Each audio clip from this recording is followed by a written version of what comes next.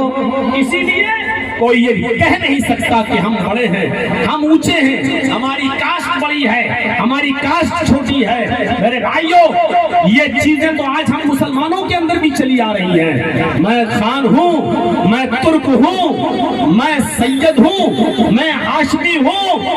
محمد رسول اللہ نے جب اپنا آخری خطبہ دیا حجۃ الوداع کے اندر, اس خطبے کے اندر بھی آپ نے ایک ہی بات کہی, کلکم من آدم و آدم من تراب, لا فضل لعربی علی عجمی ولا لعجمی علی عربی. ہے مسلمانوں سنو کیا کہا اللہ کے نبی نے. اللہ کے نبی صلی اللہ علیہ وسلم فرماتے ہیں تم سب آدم کی سنتان ہو, کلکم من آدم, تم سب آدم کے بیٹے ہو, تم سب آدم کی سنتان ہو. و آدم من تراب, آدم مٹی سے پیدا ہوئے, اس لیے تم سب مٹی سے بنے ہو, مٹی کے سے پیدا ہوئے ہو. سنو, لا فضل لعربی علی عجمی, کسی عرب کے رہنے والے کو غیر عرب پر فضیلت سرشتہ نہیں ہے. کوئی سعودیہ میں رہنے والا ہم بھارتیوں سے یہ نہیں کہہ سکتا ہے کہ ہم تم سے سرشت ہیں, ہم تم سے افضل ہیں, ہم تم سے اونچے ہیں. اور کوئی بھارتی کسی سعودی انسان سے یہ نہیں کہہ سکتا کہ ہم انسان ہونے کے حیثیت سے ہم تم سے اونچے ہیں. تم سب برابر ہو. کوئی عربی کو عجمی پر اور کسی عجمی کو عربی پر کوئی سرشتہ نہیں ہے, کوئی درجہ نہیں ہے. کوئی گورے کو کالے پر اور کسی کالے کو گورے پر کوئی فوقیت حاصل نہیں ہے. اسلام نے کھنڈن ہی کر دیا ہے, وہ چیزیں ہی ختم کر دی ہیں. نماز جو فرض کر دی ہے اس میں رنگ و نسل سب کو مٹا دیا ہے, امیری و غریبی کو مٹا دیا ہے. یہاں اذان کی آواز آتی ہے, حی علی الصلاۃ, آؤ نماز کی طرف. یہ امیر کے لیے بھی ہے, غریب کے لیے بھی ہے, یہ کالوں کے لیے بھی ہے, گوروں کے لیے بھی ہے, یہ بڑوں کے لیے بھی ہے, چھوٹوں کے لیے بھی ہے. اب مسجد کے اندر آپ داخل ہو گئے, اب مسجد کے اندر کوئی آدمی یہ نہیں کہہ سکتا میں بہت پیسے والا یا امیر آدمی ہوں, میں اگلی صف میں کھڑا ہو جاؤں گا, میں اگلی صف میں آؤں گا. اور کوئی امیر آدمی کسی غریب آدمی کو پہلی صف سے کھینچ کر پیچھے نہیں کر سکتا ہے. اور یہ منظر مولوی چرچیس نے اپنی آنکھوں سے سعودی عرب کی سرزمین پر دیکھا تھا جب میں حج کے لیے اپنے والدین کے ساتھ گیا ہوا تھا. اور اسی حج کے اسی خانہ کعبہ میں جب سعودیہ کا بادشاہ بھی آیا تو سعودی کے بادشاہ کو بھی اگلی صف میں نہیں آنے دیا گیا. اس کو جہاں جگہ ملی وہیں پر اس کو بیٹھ کر نماز پڑھنا پڑی, ادا کرنا پڑی امام حرم کے ساتھ. یہ اسلام کی مساوات ہے. میرے گھر میری مسجد سے اگر تم باہر ہو تو اپنے آپ کو امیر کہنا, اپنے آپ کو چودھری سمجھنا, اپنے آپ کو پاپولر سمجھنا, اپنے آپ کو ماڈرن سمجھنا, اپنے آپ کو ساہوکار سمجھنا, اپنے آپ کو چودھری سمجھنا. لیکن میرے گھر میں جب آ گئے ہو تو ساہوکاری کا تاج مسجد کے دروازے کے باہر پھینک کے آنا, چودراہٹ کا تاج باہر رکھ کے آنا. ہمارے گھر پہ آئے ہو تو سب برابر ہیں, جس کو جہاں جگہ ملے گی وہیں. اور ایک غریب امام 5,000 روپے پہ نماز پڑھانے والا, 6,000 روپے اور 10,000 روپے پہ امامت کرانے والا غریب انسان جس کو 2 ٹائم کا کھانا بھی صحیح طور پر نصیب نہیں ہوتا, جو اپنے بچوں کی صحیح طور پر فیس بھی جمع نہیں کر پاتا, وہی امام مصلی پر آگے پڑھے گا. اور 1,10,00,000 روپے مہینہ کمانے والا انسان اس کے پیچھے نماز پڑھے گا, اس کے پیچھے اس کو نماز ادا کرنا پڑے گی. کیوں؟ کیونکہ یہ فضیلت, یہ سرشتہ, یہ درجہ اسلام نے دیا ہے. اور برابری کا جو موقف اسلام نے پیش کیا ہے, دنیا اس نظیر سے قاصر ہے, ایسی مثال پیش نہیں کر سکتی ہے. مسجد کے باہر بھیک مانگنے والا بھکاری بھی اسی وقت نماز پڑھے گا. اور وہ جرجیت صاحب کے بغل میں کھڑا ہو جائے نماز پڑھتے وقت تو جرجیت صاحب یہ نہیں کہہ سکتے بھیک مانگتا, چل ادھر کونے میں کھڑے ہو کے نماز پڑھ. وہ میرے ساتھ نماز پڑھے گا, قدم سے قدم ملا کر نماز پڑھے گا, پیر سے پیر ملا کر نماز پڑھے گا. جرجیت صاحب اپنا پیر ہٹا بھی نہیں سکتے کہ غریب آدمی ہم سے ٹچ ہوتا ہے, ہم کہہ بھی نہیں سکتے ہیں. حکم یہ ہے کاندھے سے کاندھا ملا لو, کندھے سے کندھا اور قدم سے قدم, ٹکنے سے ٹکنا ملا لو اور اسے چپک کر کھڑے ہو جاؤ. یہ برابری کا درس, یہ سمانتا کا درس جو اسلام پیش کر رہا ہے. میرے بھائیوں, اسی سمانتا کو دیکھتے ہوئے ڈاکٹر امبیڈکر نے کہا تھا کہ سمانتا کا درس, سمانتا کا پاٹھ جو اسلام نے پڑھایا ہے ایسی نظیر نہیں ملتی ہے پورے ورلڈ کے اندر, پوری دنیا کے اندر. میرے بھائیوں, یہ اور حج کا میدان میں چلے جاؤ, میں جس سال گیا تھا وہ 40 لاکھ کی بھیڑ تھی. اس مرتبہ تو سن رہے ہیں 45 اور 50 لاکھ کی بھیڑ ہوتی ہے حج کے میدان میں. میرے بھائیوں, وہ 9 تاریخ اور عرفات کا میدان انڈونیشیا کا مسلمان بھی ہے, ہندوستان کا بھی ہے, سعودی کا بھی ہے, ایران کا بھی ہے, عراق کا بھی ہے, اور دنیا کے چپے چپے سے جاتا ہے. امیر بھی ہے, غریب بھی ہے, کالا بھی اور گورا بھی ہے, سب کے جسم پر ایک طریقے کا احرام کا کپڑا لپٹا ہوا ہے, اور ایک ہی میدان میں سب جمع ہو کر کہہ رہے ہیں لبیک لبیک اللہم لبیک لا شریک لک لبیک ان الحمد والنعمت. میرے بھائیوں, غور کرو ان جملوں پر. لبیک لبیک, لبیک کا مطلب میں حاضر ہوں, لبیک کا مطلب اے اللہ میں حاضر ہوں, لبیک کا مطلب سرنڈر کرنا. جیسے اعلان کر دیا گیا ہو کورٹ نے, عدالت نے, 1 مہینے کے اندر اگر اس نے سرنڈر نہیں کیا تو ایسے مجرم کو دیکھتے ہی گولی مار دو, اور وہ مجرم کورٹ میں چھپ چھپا کے آئے اور کہے کہ میں اپنے آپ کو سرنڈر کر رہا ہوں. ایسے ہی ایک آدمی جب کہتا ہے لبیک لبیک, مطلب اے اللہ میں بھارت سے جھوٹ, بے ایمانی, چوریاں, شراب نوشی, جوا, ان سب کا پاپ اپنے سر پر لاد کر لایا ہوں. میرا پورا کا پورا شریر پاپوں میں ڈوبا ہوا ہے.